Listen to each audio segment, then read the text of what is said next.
And did those feet in ancient time walk upon England's mountains green? And was the holy Lamb of God on England's pleasant pastures seen? And did the countenance divine shine forth upon our clouded hills? And was Jerusalem builded here among those dark satanic mills? Bring me my bow of burning gold, bring me my arrows of desire, bring me my spear, O clouds unfold, bring me my chariots of fire. I will not cease from mental fight, nor shall my sword sleep in my hand, till we have built Jerusalem in England's green and pleasant land. There we go. How did that make you feel, reading that out at the beginning of today's assembly? Welcome to episode 17 of Notes from School, the podcast. This is an episode all about the classic, iconic tune, which many of us know and love in England, in the UK, called Jerusalem. Now, the episode is titled The Most Iconic and also Controversial Hymn, because not everybody loves this song. Some people feel like it's too patriotic, too jingoistic maybe, and it has been co-opted by political persuasions over the years, whether it's left or right or even far right. And we're going to kind of dive into all of that today in this episode. But before we do, I just want to say a massive welcome back to any of you who are listeners from before. And if this is the first time you have switched on this podcast, then welcome. Welcome into the school hall. Every week is a different assembly. It's talking about different things. And sometimes we have guest speakers into the assembly hall. So feel free to go back into the back catalogue and listen to some of those great interviews and episodes that we've had so far. Today's episode is a slightly more, let's say, educational one, I suppose, talking about a classic tune, a classic hymn, an anthem. Last week I went through a school songbook called A Pusky Do and sang all of the tunes from that. So thank you if you listened to that one. But we are talking about the hymn, Jerusalem, or is it a hymn? We'll get into that in a bit. But before we do, I just want to do a little quick catch-up for any of you that have been following along with what I've been doing. I've got a show called Primary School Bangers, and this past week I've done a residency at Soho Theatre, which was great.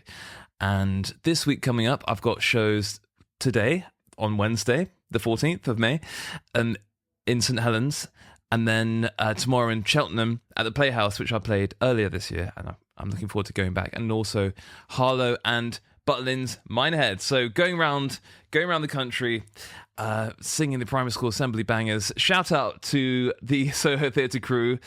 We had a lot of fun. It's kind of like a downstairs area there. We had about 150 people in the room. Did the week of shows. Shout out to the guy who shouted out "Shine Jesus Shine" before I even got to the piano, so I appreciate the dedication. I did actually film all the shows, but for some reason I put the footage into my laptop and it killed my laptop, so I didn't have a functioning laptop for a week, which was great. But also this week we had the Glastonbury announcement of the Theatre and Circus Fields, which I am playing again. I was on the poster this year, which I was super excited about, and it was great to see some of the excitement for that on social media. And someone posted online saying, with a picture of like a load of flares going up in the field, saying, as soon as the opening bars of This Little Light of Mine start being played, this is what's going to happen. There's just everyone going nuts. Can't wait to go back. I'm counting down the days already. But in education news, it's been SATs week at school. So if you have pupils or children going through the SATs, then hope they have got on well. It's a tough time, I know, but hopefully they've made it through.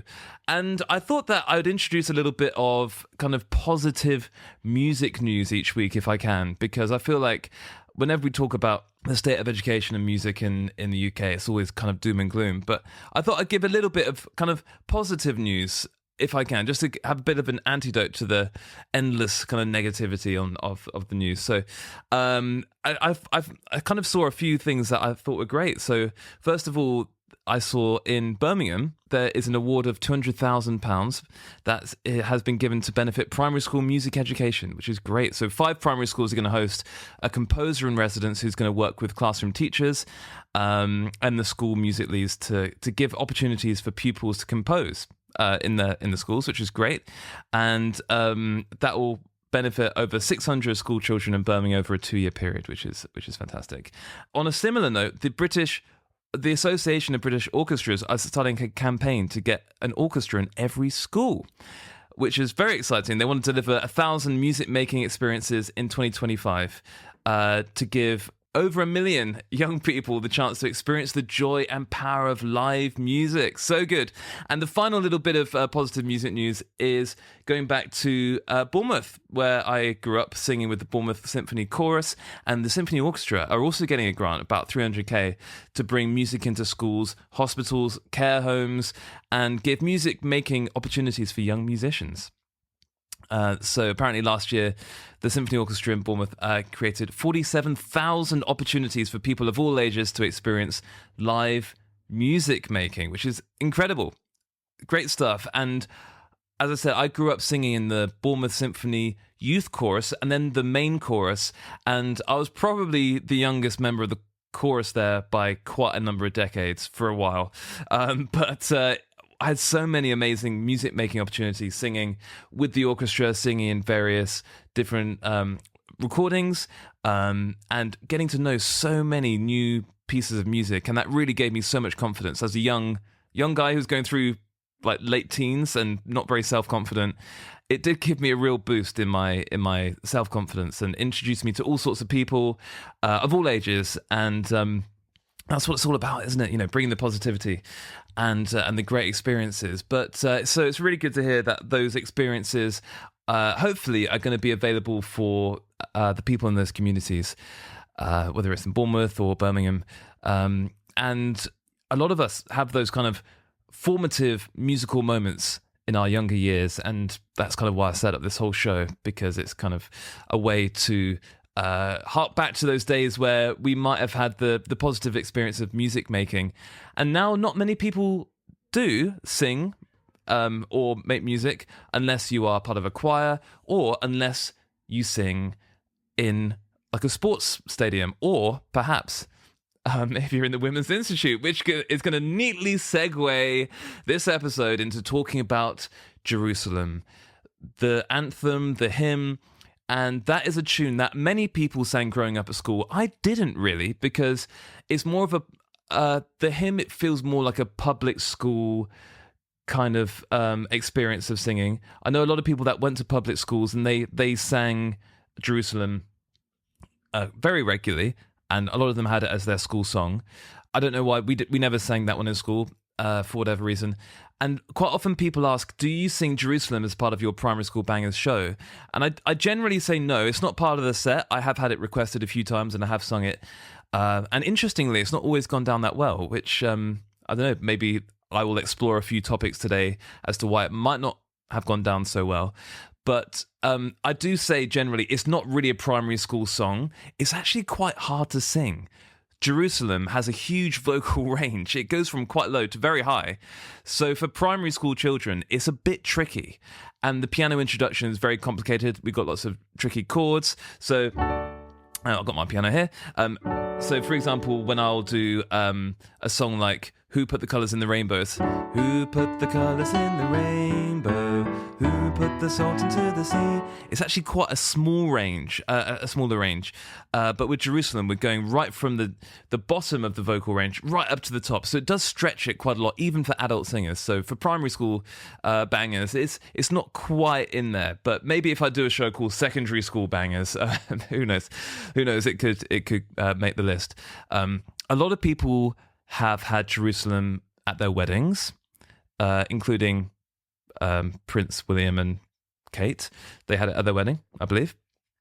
A lot of people have it at funerals. So sometimes it's known as a funeral hymn. And I feel like a lot of the best hymns are used in all parts of life, from being young to being old to getting married and all sorts. So I feel like this is one of those tunes that transcends time and transcends the different eras of your life to kind of go across a lot of different time periods. I did a shout out on social media saying that I was going to record an episode about Jerusalem, and I had a lot of memories and a lot of really interesting comments. I had a private message from Sarah Hancock, and she said, as a vicar, this is a contentious hymn. Some vicars hate it because it doesn't include correct theology. However, others are fine with it as it's an emblem for the WI, the Women's Institute, and synonymous with British culture. It has a great melody, and as a vicar myself, I love belting this hymn out in church. It's super popular with the older generation at their funerals, and I've sung it many, many times, but the beginning of the second verse always catches me out. Anyway, that's just a massive rant to say, I think it's brilliant. Well, thank you, Sarah, so much for that really interesting message. Especially as vicar, you have quite an insight into people's responses to this tune and how it gets used in things like funerals and weddings. And of course, as the anthem for the WI. So I'm going to take it all back now. And I'm going to talk a little bit how this tune came about. Why is it called Jerusalem? Where did it come from? And why is it so synonymous with English culture? Not just, Sarah mentioned British culture, but I think it's specifically synonymous with English culture. I mean, every country in the UK does have songs associated with it, and I feel like Jerusalem is one specifically associated with England. And I'm going to kind of get into why that is an interesting element and also possibly a negative element as well. So that's why this podcast episode could be kind of an interesting deep dive as to why it might be controversial as a hymn. A lot of people love it, and it is regularly voted as part of the top 10, if not top 5, if not all-time favourite hymns. But where did it come from? Before we get into anything else, the words were written by a man called William Blake. He was a poet, he was an artist, he was a philosopher. He wrote a lot of poems that I'm sure you'll recognise. This one was actually kind of a minor poem for him at the time. It was written around the early 1800s, probably around 1804, and it kind of lingered in obscurity for a long time, for over a century, really. And William Blake himself wasn't actually hugely popular in his time, possibly because he was as a figure, he was a little bit controversial himself, because he was quite anti the Church of England. He was quite anti-monarchy as well, which got him in some trouble. And that is why this tune and these words are actually relatively controversial to have as such an iconically establishment tune, or an English tune in a way. How did it get from being a poem to being a very popular tune? So we fast forward over 100 years to the start of the First World War. Britain was coming out of a time of the height of imperialism, the height of their empire, and we got into the First World War, 1914, we get into 1915, the war is going on, it's getting a lot worse, it's worse than anyone could have imagined, and the national morale is dropping. A lot of people are dying, it's not going well. So in order to boost the morale in the UK, there was a movement called Fight for Right.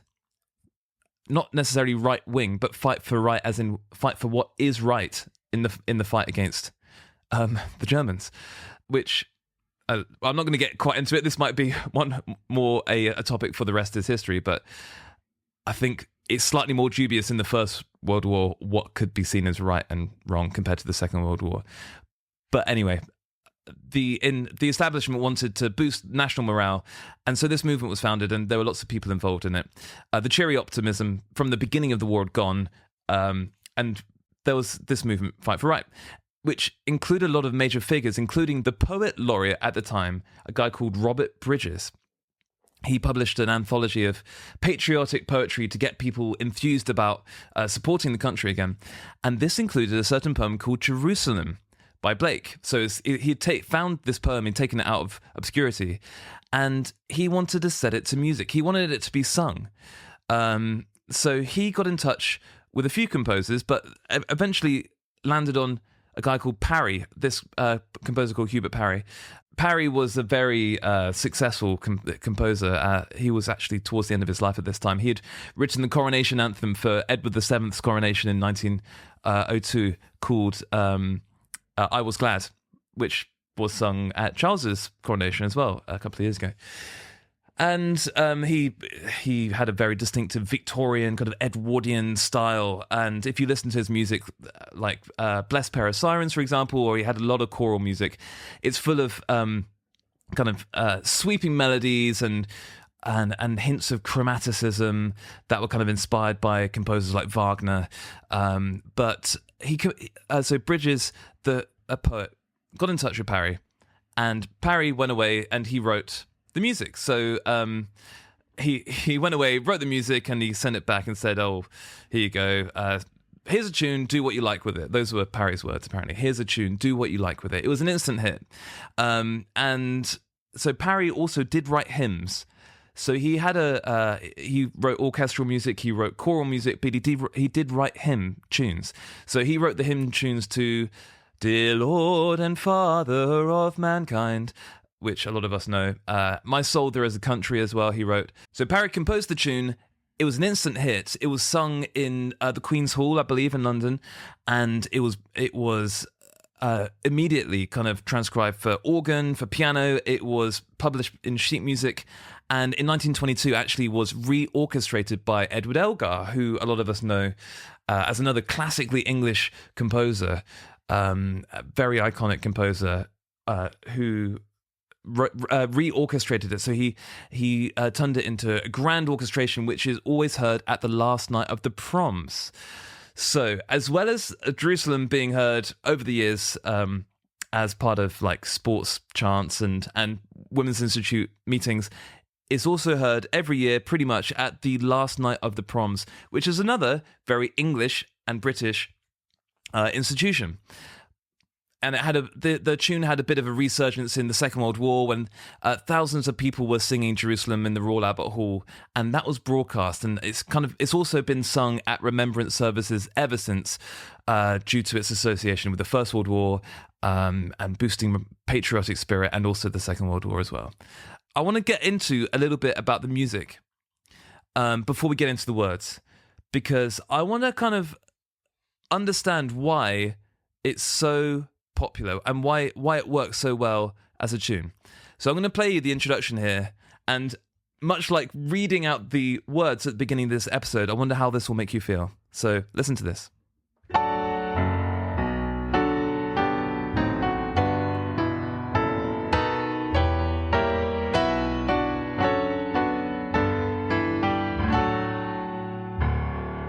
There we go. Were you ready to stand up and sing along? I know, it feels like it. What makes this introduction so stirring? What is it about it? So we've got this initial chord, which is quite odd for a first chord of a hymn. So it's quite grand. And then immediately we move to an interesting kind of minor, slightly more mysterious chord, going then to what we call a diminished chord, before settling slightly. Before we get into this, I just want to say this tune is in D major, which is a very kind of solid, singable key, and it's the same key as "Who Put the Colours in the Rainbow." But a lot of tunes are in D major, but this really explores the extremities of the key signature without changing key. Okay, we have that, as I said, that slightly strange diminished chord. And then we have this beautiful, what we call a major 7 on the 4th chord of the scale. So we're in D major, and it lands on that G major 7 chord. And those two chords are very important in this hymn. So we've got chord 1, which is D major. You go up to the 4th note of the scale, 1, 2, 3, 4, we get to G. And those two chords are used a lot to anchor this tune. So we start off in D major, go into G chord, another diminished chord here, and we're getting to the relative minor chord. And the relative minor, every major key has a relative minor key which is associated with it. And in D major, which is the happy sounding chord, we go down to B minor, and that is the relative minor. Okay, it's got the same key signature, and it's chord 6 in D major. And we land on this chord, not directly on the chord, but in what we call a suspension. The previous chord, the diminished chord, has that E at the top, and we stick with the E, and then it gets resolved slightly to have a kind of a sad-sounding B minor. We then have a bit of a small hint of the tonic going to the D major, and again, that really stunning G major chord with the added A, which is what we call a ninth, because it's the ninth note of the scale, and it resolves back to D major. Okay, so playing it all together, we've got that grand opening chord,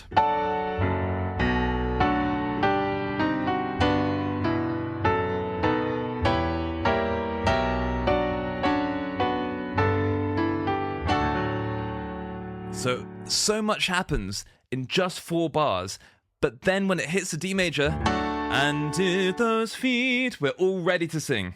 We're ready to go.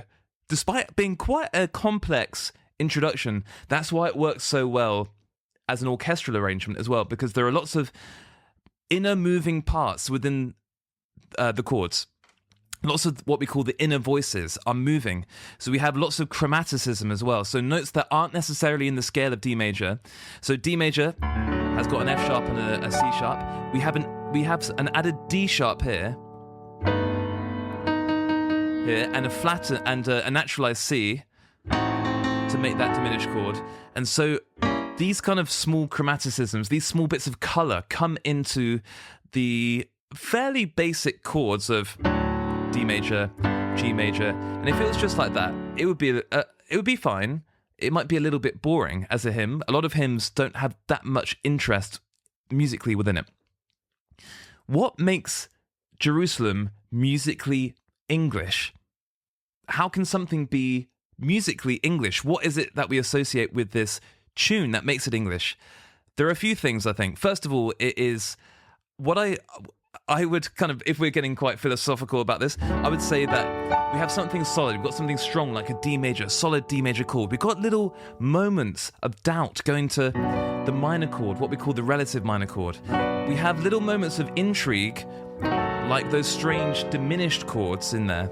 We have resolutions to beautiful G major sevenths with sometimes with a ninth in there. So for example, on the word pleasant land, green in England's green and pleasant land, we're resolving to a in England's green and pleasant land. After going through lots of different minor chords, lots of different chromatic notes, we resolve onto that kind of very safe feeling G major 7 chord, and then that solid dominant A major going to the final little coda to round off the tune. There's another moment I feel like is very quintessentially English in Jerusalem, and it's when we have this kind of huge climax going through this piece. Everyone's belting it out at the top of their lungs, and that is something that we don't do. The English don't necessarily show their emotions a huge amount, so to get a whole group of English people singing Jerusalem is quite a moving moment. We get to this point. Till we have built Jerusalem, which is that real crescendo into the loudest moment of the hymn. Till we have built Jerusalem. It is the climax of the entire piece. It is the highest note you've got to sing in the entire piece as well. Till we have built Jerusalem. We then feel a little bit self-conscious. In England's green and pleasant land. And we bring it back down because we can't show off too much as we are English. We can't show too much emotion. It almost feels like we've gone into this moment, we've belted it out, we've shown our true colours, we've shown our true emotions, and then we think, oh no, we are actually reserved as a nation. We need to kind of bring this back down a bit. In England's green and pleasant land. Yes, we'll finish on a nice 3, 2, 1. 3 blind mice, pleasant pleasant land. Very good. We're back to structure. We're back to formality, and we're bringing the tempo down a little bit. We're bringing the speed down, and we're also bringing the melody down to land. I will sing the whole tune later on, but I just wanted to get into the music a little bit. And if you had absolutely no idea what I was talking about over the last 10 minutes, then I do apologize. But hopefully you found it quite interesting. I'm going to get a little bit more now into the history of this tune. Okay, so Parry wrote the tune. It was very, very popular. Elgar orchestrated it, and it was a huge hit during the First World War. How did it become the anthem for the Women's Institute? So it was kind of co-opted towards the end of the First World War. That was also a time of a lot of political movements like the suffrage movement for women getting the vote, so that women, a selection of women could get the vote in 1918. And the people that were campaigning for it were using songs. And one of the songs that they were using was Jerusalem. And they kind of used the imagery of Jerusalem, kind of overcoming the dark satanic mills, which are representative of institutions that are kind of repressive and not having a voice. They were kind of taking the images of the sword and the shield as fighting the good fight for their cause of getting the vote for women. So after it had been used in the suffragette movement, one of the founders of the WI, Grace Haddo, who was also one of the suffragettes, she thought it'd be a good idea to actually start, it would be the ideal way to start each meeting for the WI. And so it became a national song for the Institute. And at the time, the WI was for rural women who didn't have a voice. Communities less than 4,000 people would have a women's institute, and it wasn't just for women that didn't have a voice, that were in towns and cities, but specifically for people in hidden parts of England, in rural communities. And the WI was kind of set up to give hope to these people living in the country, these women living in the countryside. And a lot of them felt that Jerusalem was a great hymn to express that hope. So it wasn't just the WI that were using this hymn. It then became kind of co-opted as part of a lot of political movements, whether it was on the left, who kind of saw Blake's interest in the dark satanic mills as almost like a message for anti-industrialization, anti-power, centralized power, and it almost became a bit of a trade union tune as well. The trade union was created to kind of do away with these repressive regimes of the dark satanic mills. So it's kind of a left-wing anthem. Also became a bit of a conservative anthem as well, because quite often sung in conservative rallies, for instance. So talking about England's green and pleasant land and how that is something that the Conservative Party should strive for. But also it was taken up by the far right as a song that sang about England, even though arguably the words were quite anti-establishment, anti-religion, anti-monarchy, anti-industrialization. And so parties like the BNP 25 years ago, and I'm sure it may even be used now, I'm not sure, but the far right kind of co-opted this song. And there was quite a great moment in the year 2000 where a group called Fat Les, if anyone remembers them from Vindaloo, they did a version of Jerusalem which included the London Gay Men's Chorus and London Community Gospel Choir as singers on the track in order to annoy the BNP as much as they can.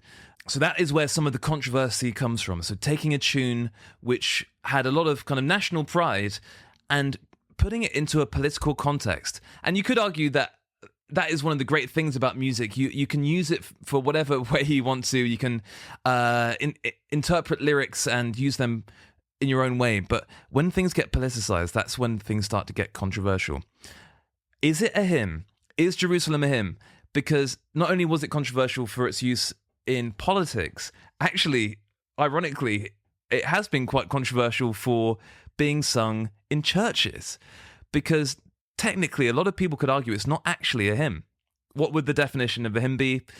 a song that's religious, devotional, written for the purpose of prayer and addressed to a deity. This is not, technically. And also, this is the interesting part, because, and did those feet in ancient times. This is a tune that starts off with 4 questions.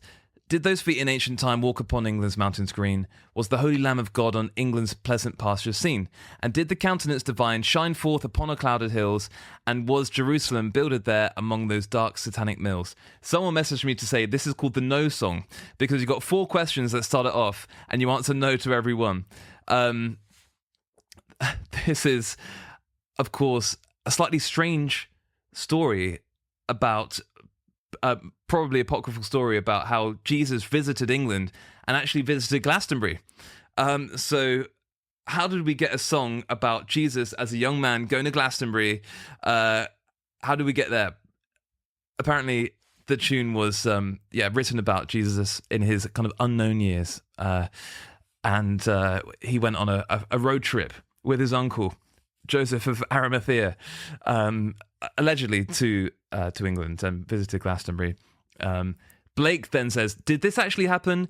Did he create heaven in England? Let's get into it. That's what he's kind of saying in his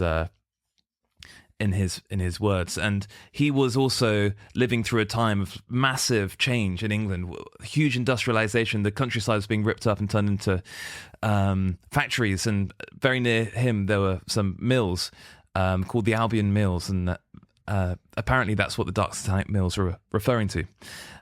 So it's not really a prayer, it's not really a hymn as such. And the last verse, we got images of weaponry and call to action, which is obviously why it kind of got used in the First World War and as a patriotic kind of militaristic hymn. But there are military kind of themed hymns. You've got Onward Christian Soldiers, and it's a theme of hymn called Muscular Christianity. That is the official term for that kind of hymn, muscular Christianity. It just gives me images of Jesus working out at the gym, which I'm sure is very, sacrilegious. But it's not about any kind of relationship with God.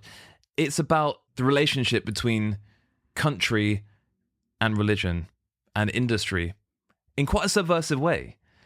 William Blake was actually arrested for treason, actually, for saying that he hated the king in one of his private conversations. But this is almost kind of a subversive way of questioning England's religious significance and questioning whether we can build a new England, a new Jerusalem. It's not about the name. Even though it's called Jerusalem, it's not necessarily about the original place. It's questioning whether we can build a new Jerusalem. A lot of people still love it. I mean, many people feel like Jerusalem should be the national anthem, including George V, apparently, who preferred it. And so many people, despite the kind of revolutionary ideas that are kind of within it, a lot of people still absolutely love it, and it holds such a special place in so many people's hearts.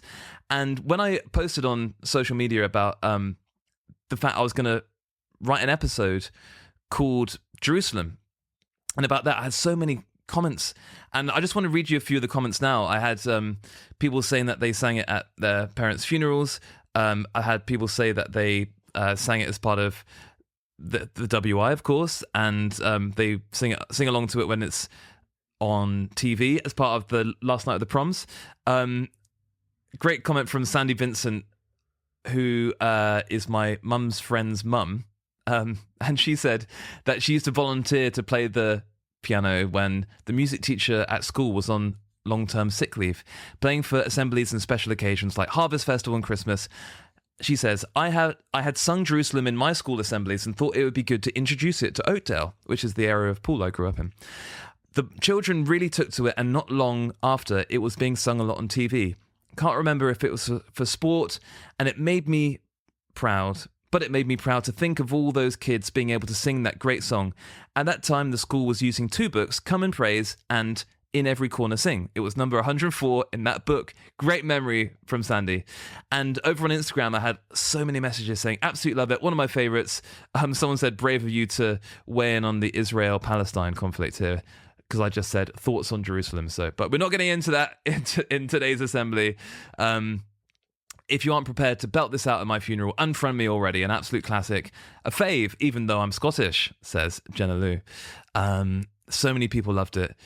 Tremendously Anglican. It's not one that really ever gets an airing in Catholic education, says Di Fid. Someone said, I saw Billy Bragg at a festival and he played it when the women's Euro team won the final. Incredible. That's so great. There's so many memories of this. I love it. So stirring. And I'm in Australia. It's also the school hymn at Canberra Girls Grammar, so it's transcended country as well. Just Pilot Den says, the harmonies need to be included whenever playing it. It really adds a grandeur to it. Okay, there are a few jokes in here about not actually having been to Jerusalem, the town, the city.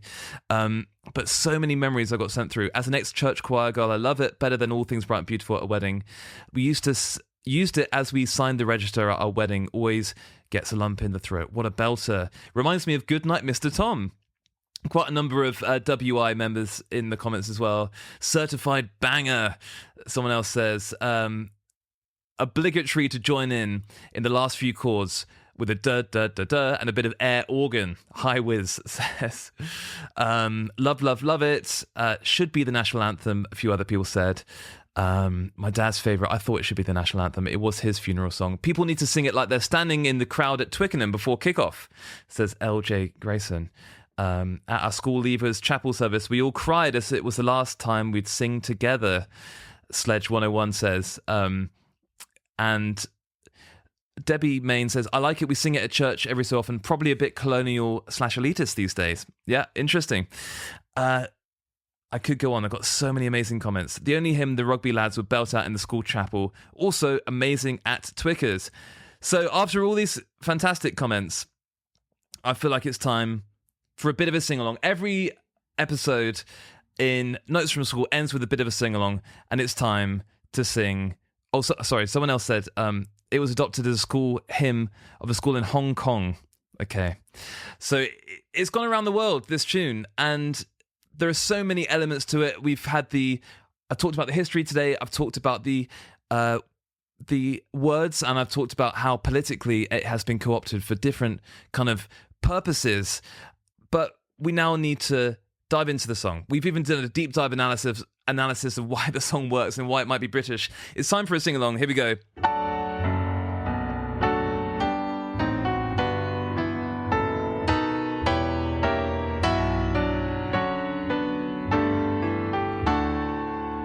And did those feet in ancient time walk up on England's mountains green? And was the holy Lamb of God on England's pleasant pastures seen? And did the countenance divine shine forth upon our clouded hills? And was Jerusalem builded here among those dark satanic mills? Here we go, verse 2. Bring me my bow of burning gold, bring me my arrows of desire, bring me my spear, oh clouds unfold, bring me my chariot of fire. I will not cease from mental fight, nor shall my sword sleep in my hand, till we have built Jerusalem in England's green and pleasant land.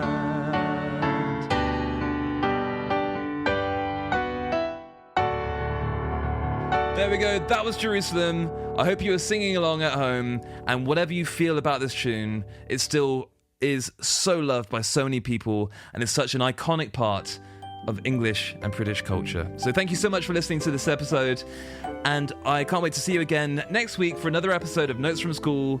Class dismissed.